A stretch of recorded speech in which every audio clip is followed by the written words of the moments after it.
இன்னைக்கு நம்ம டிஎன்பிஎஸ்சி தமிழ் பார்த்துடலாம். ஒரு திருக்குறள் இருக்கக்கூடிய ஒரு இம்பார்ட்டண்ட்டான ஒரு 5 கொஸ்டின்ஸ். ஓகே, திருக்குறளில் இடம்பெற்றுள்ள ஒரே விதை எது அப்படின்னு கேட்குறாங்க. ஆப்ஷன் மூங்கில், பனை மற்றும் தேர்ட் ஆப்ஷன் குன்றிமணி. ஸோ ஒரே விதை வந்து குன்றிமணி.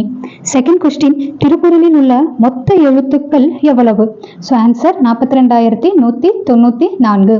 தேர்ட் கொஸ்டின், திருக்குறளில் இடம்பெறும் இரு மலர்கள் யாவை?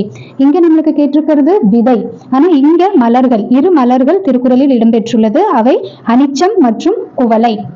ஃபோர்த் கொஸ்டின், திருக்குறளில் இடம்பெறும் ஒரே விதை எது?